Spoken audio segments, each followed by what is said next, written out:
আসসালামু আলাইকুম প্রিয় কৃষক ভাই বন্ধুরা, আশা করি ভালো আছেন। আমি ভালো আছি। আজকে কি বিষয় নিয়ে আলোচনা করব, অবশ্যই ভিডিওর থাম্বনেল টাইটেল দিয়ে বুঝতে পেরেছেন যে কি বিষয় নিয়ে আলোচনা হবে। আজকের বিষয় আমরা আগাম ফুলকপি চাষে উপর সারটা সঠিক নিয়মে কিভাবে দেব আর কোন টাইমে দেব। আমরা কিন্তু 25 থেকে 30 দিনের মধ্যে আগাম ফুলকপি চাষের সারটা শেষ করব। কি জন্য? আগাম ফুলকপি চাষ আপনার 55-60 দিনে কপিটা আসে, এজন্য কিন্তু আমরা অবশ্যই 25 দিনের মধ্যে সারটা দিয়ে কমপ্লিট করার চেষ্টা করবো। আর সঠিক নিয়মে সারটা কিভাবে দেব, সঠিক নিয়মে সারটা দিলে পারে আপনার অল্প সারে কিন্তু বেশি কার্যকরটা কাজ হবে। সেটা সঠিক নিয়মটা হচ্ছে কি, আমরা আগে ক্ষেতটা নিরাবো, পরিষ্কার করার পর আমরা সারটা কি নিয়মে দেবো। সারটা বুনবো না, সারটা আমরা দেবো হচ্ছে গিয়া। আর কি কি সার দেব, এখানে সার আনছি আমি পটাশ, ফসফেট আর হচ্ছে গিয়ে আর মধ্যে আছে হিমিস্টার। এই দুইটা সার আমরা তিনটা সার মিক্স করে দেবো। হিমিস্টারটা দিলে পারে সে করে কার্যকরী হয়, যেহেতু বৃষ্টির সিজন, গাছের উর্বর শক্তি বাড়ে ও চেহারা বাড়ে। হিমিস্টারটা আমি কিন্তু প্রথম রোপণের সময় দিছি, এখনো আমি হিমিস্টার এই 40 শতক 1 কেজি আনছি। আর উপর সার হিসাবে 10 কেজি পটাশ আর 20 কেজি ফসফেট। আমি কিন্তু ফসফেটটাও খুব কম দিছি আর সব সারই কম দিছি। কি জন্য? আমার বাড়ির কেঁচো সার ছিল, জৈব সার, ওইটা দিছি এই ক্ষেতে রোপণের সময় অনেক। এই জন্য ক্ষেতের চেহারাটাও কিন্তু অনেক ভালো। আজকে 22 দিন গাছের বয়স, কিন্তু চেহারা মাশাআল্লাহ অনেক ভালো আগাম হিসাবে, অতি বৃষ্টির মধ্যে। তারপরেও তাহলে সঠিক নিয়ম কোনটা? আমরা কিন্তু এই তিনটা সার স্তর করছি।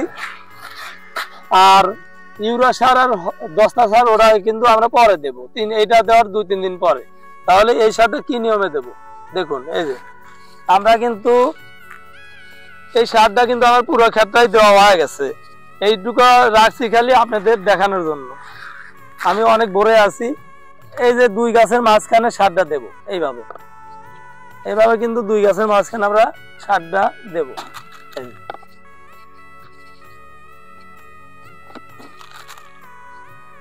2 গাছের মাঝখানে দিলে কি হবে, সে করে ওরা টেনে নিবে সারটা। ঠিক আছে, দেওয়া হলো। এখন কি করব? এখন যে কামটা করবো এটি হচ্ছে কি আমাদের সবচেয়ে সঠিক কাম। আর এই কামটা হলে পরে আপনার সারটা নষ্ট হবে না, অপচয় হবে না। এই যে সারটা দেওয়ার পর আমরা বেডের ড্রেন থেকে মাটিটা তুলে এই যে বেডে এইভাবে দিয়ে দেব। আমরা কিন্তু এইভাবে দেব, আর এর মাথায় তুলে এইভাবে দেব। আমি কিন্তু সারটা ঢেকে দিতেছি, ও ড্রেনটাও আমার ক্লিয়ার হয়ে যেতেছে। বৃষ্টি আসলে পারে একটু পানিও খেতে বাঁচবি না। এই যাই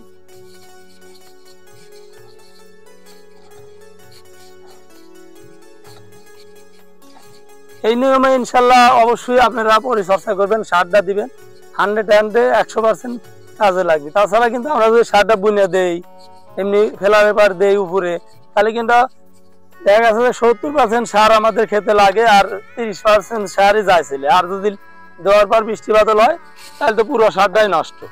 তাহলে এইভাবে আমরা দিলি পারে পরিচর্যা করলে পারে অবশ্যই 100% সারটা কিন্তু কাজে লাগবে। যেহেতু 25 দিন বয়স আছে, 55-60 দিনের মধ্যেই কপিটা আসবে। এরপরে কিন্তু আর আমার সার লাগবে না। এখন এরপরে হচ্ছে গিয়ে 2-3 দিন পরে বৃষ্টি হলে পরে আমি উপর হিসেবে দস্তা আর সামান্য ইউরিয়া দেবো। জানি এই সারটা কার্যকারিতা ভালো হয়, এই জন্য কিন্তু আমি দস্তা আর 4 ইউরিয়া বাহির রাখছি, ওটা পরে দেবো। তাহলে এইভাবে সবাই পরিচর্যা করবেন, ইনশাল্লাহ অবশ্যই ভালো রেজাল্ট পাবেন। আর যে নিয়মে আমি বললাম এই নিয়মে হলে পারে আপনার সারটা অবশ্যই আপনাদের কাজে লাগবে। আর আমার ভিডিওটা, আমার কথাগুলো যদি ভালো লাগে অবশ্যই আমার চ্যানেলটা সাবস্ক্রাইব করে পাশে থাকুন। আর এই ফুলকপির আমি কয়েকদিন পরে কি কীটনাশক দেই ও কোনো ভিটামিন দেয় সেটা আপনাদের জানাবো। তাহলে সবাই ভালো থাকবেন, সুস্থ থাকবেন। আল্লাহ হাফেজ।